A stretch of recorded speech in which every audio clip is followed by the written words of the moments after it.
नमस्कार, स्वागत है आपका हमारे इस यूट्यूब चैनल पर। मैं मुनमुन श्रीवास्तव आपका हार्दिक अभिनंदन करता हूं। और मुझे बड़ा अफ़सोस है कि आप में से बहुत से बच्चे ऐसे हैं।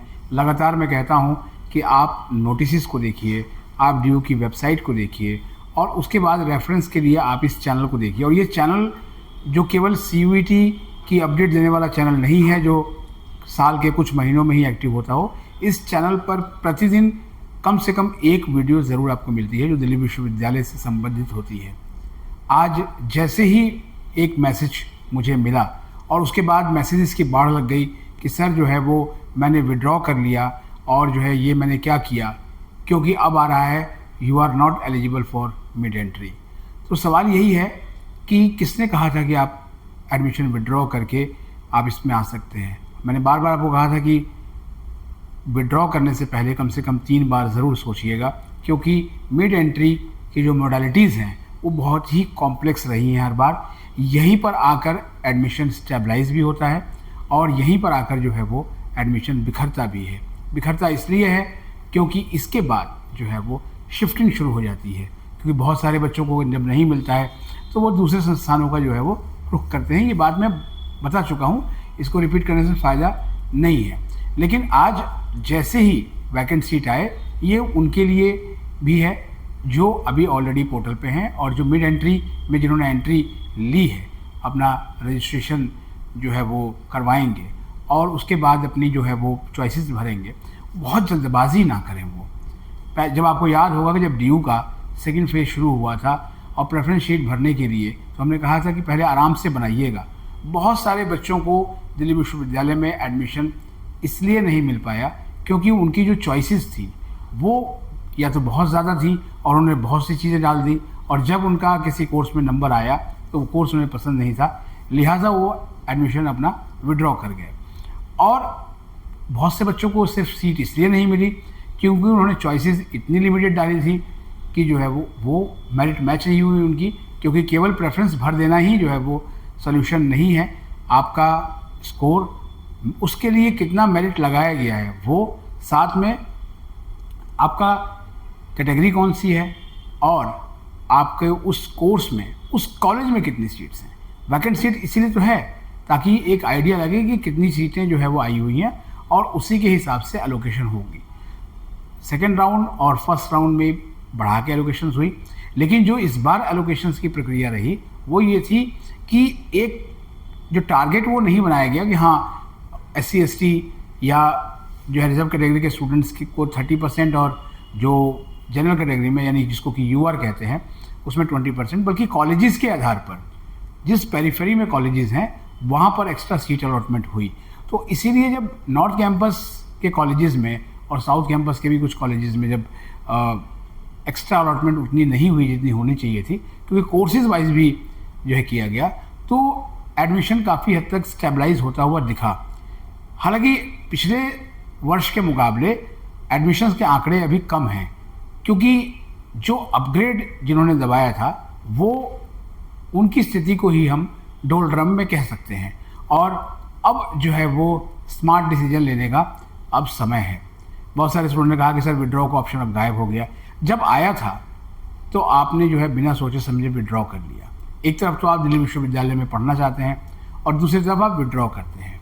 आप 1000 रुपये दे के आपने एडमिशन को अपना विड्रॉ किया, सिर्फ मिड एंट्री में 1000 रुपये और देकर आने के लिए, यानी 2000 रुपये। लेकिन क्या आपको पता था कि मिड एंट्री के लिए आप एलिजिबल होंगे? क्या कहीं पर ये किसी एलिजिबिलिटी क्राइटेरिया में लिखा हुआ था? कहीं पर भी ये नहीं लिखा था। आप उस नोटिस को जाकर दोबारा पढ़ लें। जो नोटिस जो है वो आपने देखा होगा थर्ड राउंड के लिए आया था, जिसमें जो पूरा एक बुफे है उसको मैं बुफे कहता हूँ और उसमें स्टेप बाय स्टेप सारी चीज़ें हैं। तो आज जैसे ही आप ये वीडियो देख रहे होंगे तब तक आपकी लिस्ट आ चुकी होगी और दिल्ली विश्वविद्यालय में लगातार गहमा गहमी चल रही है, लगातार कार्यक्रम जो है वो चल रहे हैं। तो इसलिए आप जो है वो आराम से वैकेंट सीट्स को देखिए और उसकी PDF जो है वो देखने के बाद जो है आप सोचिए कि आपको किस किस कॉलेज में और किस कोर्स में सीटें मिल सकती है। ये मिड एंट्री वालों के लिए कह रहा हूँ क्योंकि वो ट्रेन पहले ही मिस कर चुके हैं। अब जो पहले आए नहीं आ पाए कुछ ने तो CUT दिया था और उनके बाद उनको पता ही नहीं था कि DU के लिए भी रजिस्ट्रेशन करना है।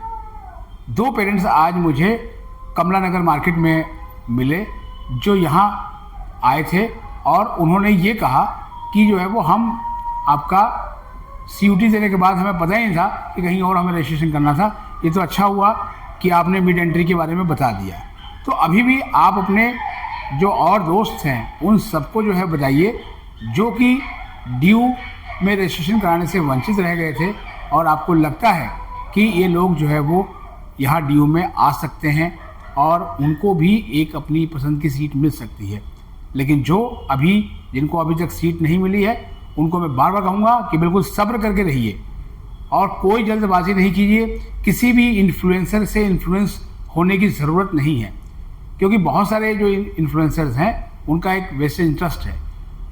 मुझे अच्छे से याद है कि कुछ हफ्तों पहले एक कमेंट इस वीडियो पे किया गया था कि आप जो है वो व्यूज़ के लिए वीडियो बना रहे हैं। ये व्यूज़ के लिए वीडियोस नहीं है, ये एक सेवा भाव है। YouTube के पैसों से मेरा घर नहीं चलता। अगर आपको ऐसा लगता है तो अलग बात है। ना ही इस चैनल पर फालतू की प्रमोशन की जाती है। प्रमोशन करने के रोज़ सैकड़ों ऑफ़र मिलते हैं, लेकिन हम लगातार उन्हें डिनाई करते हैं क्योंकि ऊपर वाले की कृपा से बहुत कुछ है। बच्चों की सेवा हो, यही हमारा जो ध्येय है और जो मेरा 20 साल से अधिक का जो पत्रकारिता का अनुभव है वो उनके काम आए। और इसीलिए आपको बार बार कहूँगा कि फूंक फूंक के कदम रखिए, क्योंकि अब जो डगर है ना वो बहुत ही पथरीली है। सीटें कम होती चली जाएंगी और आपकी जो उम्मीदें हैं वो बढ़ती चली जाएंगी। तो इसलिए आराम से DU की वेबसाइट पर जाकर वैकेंट सीट देखिए। वैकेंट सीट देख के थोड़ा डर भी आपको लग सकता है कि अरे वहाँ तो बहुत कम सीटें बची हुई हैं, अब क्या होगा मेरा। लेकिन कोई बात नहीं, आप वैकेंट सीट को देखिए और उसके बाद अपनी प्रेफरेंसेस को ध्यान से बनाइएगा।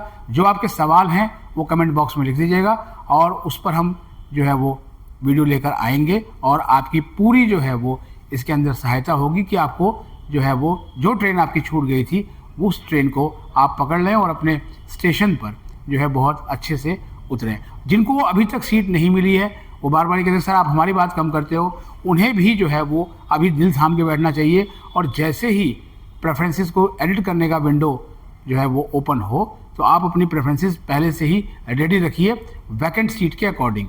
कितनी वैकेंट सीट्स हैं और उन्हीं कोर्सेज और कॉलेज को रखिएगा जो आपको लगता है कि हाँ यहाँ के लिए हमारे लिए बढ़िया हो सकता है। ऐसा ना हो बाद में फिर कोर्स आपको अलॉट हो जाए और आप कहें कि ये तो मुझे चाहिए ही नहीं था और हमको भी लिफ्ट करा दो। तो इस राउंड में मुझे लगता नहीं है कि आपको जो है वो अपग्रेडेशन का कोई मौका मिलेगा। बाकी दिल्ली विश्वविद्यालय प्रशासन इसको लेकर आगे किस तरह के जो है नोटिस लेकर आता है उस पर हमारी नज़र रहेगी। हमारे चैनल पर नए हैं तो चैनल को सब्सक्राइब कर लें और इसे अपने दोस्तों के बीच शेयर करें।